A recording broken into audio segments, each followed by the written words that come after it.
आजिर प्रसंगरे शुणु भारत में artificial intelligence भविष्यत।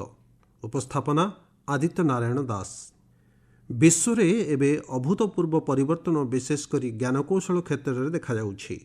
अपराध और तत्संक्रांत आईन बदलिबा भली नुआ नुआ ज्ञानकौशल द्रुत परिवर्तन घटुछि। एआई प्रोफाइलिंग और अपराधिक तदंत प्रक्रिया क्षेत्र में आमे जेतेबेले गभीरता भितर को प्रवेश करिबा बुझीपारिबा आधुनिक ज्ञानकौशल सांप्रतिक जुगरे किभली आवश्यकता रही। यह उभय बृहत सुजोग सृष्टि करने सह अनेक उल्लेखनीय आह्वान मध्य आम सामना को आणुछि।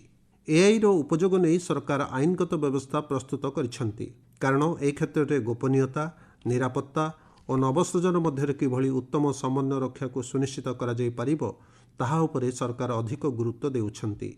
एही निबंधरे डीपीडीपी आईन एवं बीएनएस किभली ए प्रकार चिंता को दूर करुछि और एथिपई वैश्विक स्तर रे एहार व्यापकता उपयोग नहीं कौन समस्या एवं समाधान रही ताहा उपरे आलोचना करा जायछि।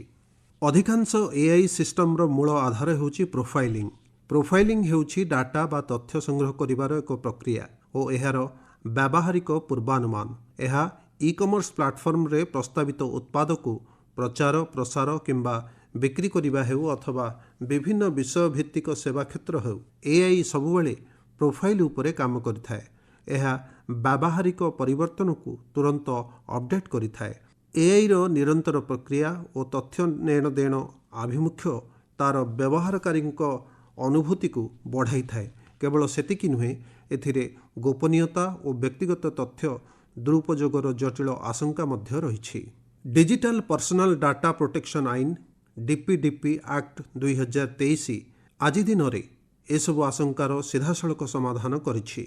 व्यक्तिगत डाटा सह व्यावहारिक डाटा को चिन्हट करने दिगरे एआई गुरुत्वपूर्ण भूमिका तुलाउछि। आईन रे व्यवहारकारी तथ्य सुरक्षा को किभली सुनिश्चित करा जाय परिबो सेथिप्रति प्राधान्य दिया जाइछि। एथिरे संशोधन अधिकार और डाटा लिभाइबा बा इरेज करिबा सह पुनर्बार कार्य करिबा पई सुजोग एआई सिस्टम प्रदान करिछि।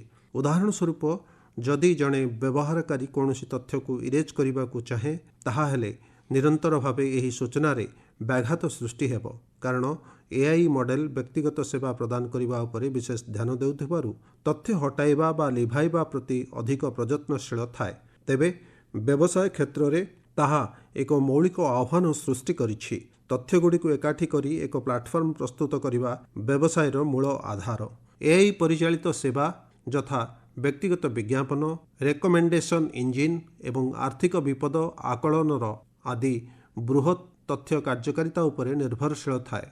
जेहेतु डाटा अधिकार डीपीडीपी आईन द्वारा अधिक कठोर होई पड़छि, सेठारे व्यवसाय क्षेत्र को अधिक गोपन रखिबा एआई मॉडल पई गुरुत्वपूर्ण अटे। व्यवहारकारी बिना अनुमति रे कौनसी तथ्य प्रदान को एआई मॉडल सुरक्षा देई थाए। भारत में एआई उपयोग क्षेत्र में अभियोग और व्यक्तिगत तथ्य गोपनीयता आधार मध्य किभली उत्तम भारसाम्य रक्षा करा जाय परिबो सेथिप्रति गुरुत्व दिया जाउछि। वैश्विक स्तर में अनुरूप नियामक मध्य सृष्टि होइछि। General data protection regulation GDPR बा साधारण तथ्य सुरक्षा नियामक व्यवस्था यूरोपीय राष्ट्र संघ अधीन राष्ट्रगुड़िक मध्य कार्यकारी करा जाउछि। कंपनी गुड़िकर तथ्य परिचालन को किभली प्रभावशाली करा जाय परिबो से दिगरे एभली नियामक अधिक सफल साब्यस्त होइछि। कंपनीर तथ्य सुरक्षा विशेषकर प्रोफाइलिंग उपरे गुरुत्व दिया जाउछि। विशेषकर एआई सिस्टम रे तथ्य देण नेण नहीं स्पष्ट सिक्योरिटी को गुरुत्व दिया जाउछि। कौनसी व्यक्तिगत तथ्य संग्रह करने पूर्व यार व्यवस्था को अनुमति प्रदान लगी आईनगत क्षेत्र में अधिक कठोरता अवलंबन करा जाउछि। एहाकू गोपन केन्द्रिक एआई व्यवस्था कहा जाउछि। वैश्विक स्तर में यही आईन को आधार करी भारत में मध्य डीपीडीपी आईन अणा जाइछि।